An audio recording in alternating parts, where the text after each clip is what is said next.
Eulogy for Father Ben. Rhonda asked me to make a video of my eulogy for Father Ben. First thing I can say is that many of you know him more than I do. Remember, he was born in 1952, almost 8 years my junior.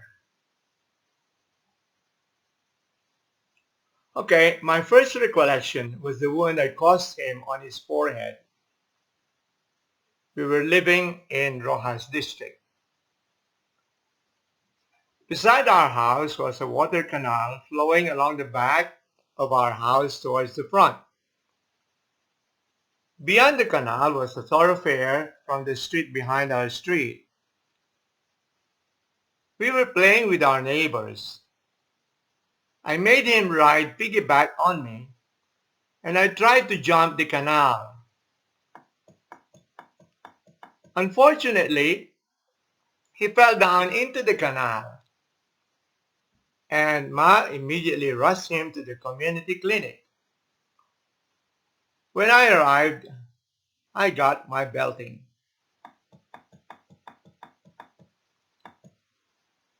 Then we moved to Cubao in 1957. Father Ben and I shared one room. At that time, I was already studying in Don Bosco, leaving our house at 5:30 or 6 in the morning, and returning about 6 in the evening. Showers, study, supper, and bed. Not much time to know each other. In June 1960, I left for the seminary in Victorias, then moved next year to Muntinlupa, and finally 2 years in Hong Kong. Not much contact. On my return in July 1964, Father Ben was already studying at Don Bosco, Mandaluyong. Father Felix Glowicki, who was the school catechist, told me that my younger brother was going to the seminary in Pampanga the next year.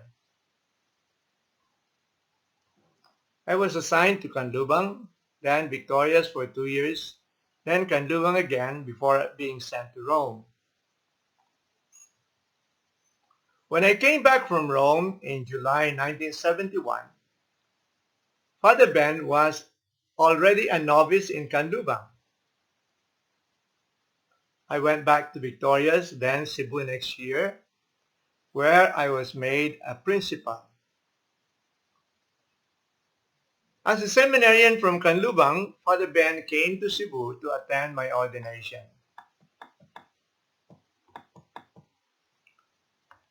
I do not remember where Father Ben spent his practical training years. Sometime in 1978 and 80, when I was in Santa Cruz, he came to stay a few days there. Everybody was surprised to see me playing the organ in church. And they were more surprised when I emerged from the sacristy to say Mass at the altar. Oh no, that's not Father Roland playing the organ. It must be his brother. I left the Philippines for PNG in June 1980, then moved here in East Timor in 1983. Less contact with Father Ben. Meanwhile, he was ordained priest in 1980 and became a family priest. I heard 2 incidents with our Timorese seminarians and sisters when he was in Canlubang as economer and confessor. Some of our seminarians from the Timorese Indonesian delegation were sent to Canlubang for their philosophical studies. As everybody else, they had chores to do. 2 of them, a Timorese and an Indonesian, were tasked to clean the poultry and feed the chicken. As Father Ben was the economer, one of his tasks was to see about the livestock and the gardens. One morning he went to the poultry. He found it well swept and clean, and the chickens were feeding happily. He called out for the two seminarians in charge of the poultry, but he did not find them inside, and there was no answer from outside. He went around the poultry looking for them. Finally, he came to the apple tree behind the poultry. He saw two pairs of slippers on the ground. He looked up and saw the two seminarians munching at the fruits. The Timorese seminarian is now our provincial superior, and the Indonesian holds an important post in the Don Bosco of his country, Indonesia, which has already separated administratively from Don Bosco Timor. The other incident was with my former student in our senior high school in Baucau, Tiulale. This sister celebrated her 25th anniversary as a Salesian sister. She was then in Canlubang as a novice, and Father Ben was their confessor.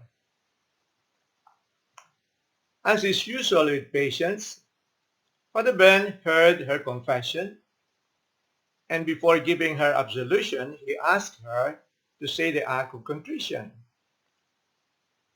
She started reciting in English, but midway she could not continue. So she told Father Ben, "Father, please, let us recite together." Father Ben continued with her.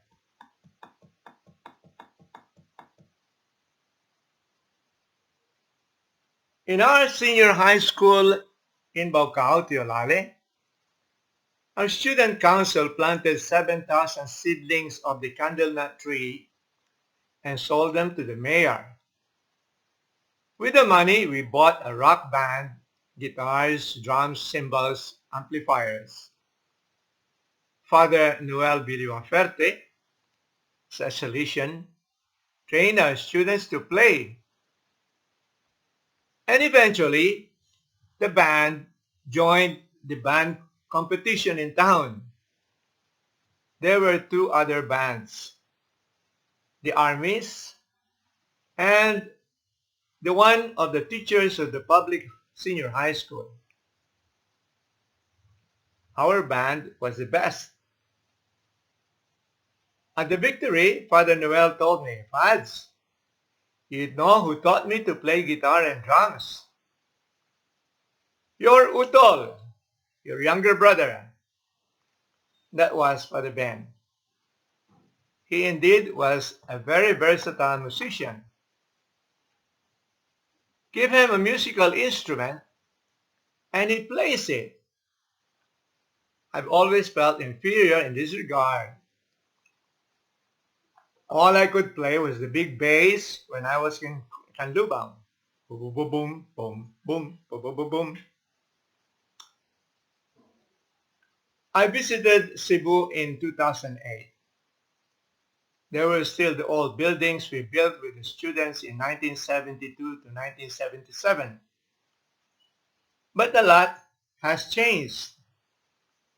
Among the new buildings, was the Salesian residence and the boys' dormitory. It was a U-shaped two-story building surrounded by star apple and chico trees. I was told Father Ben was the planter.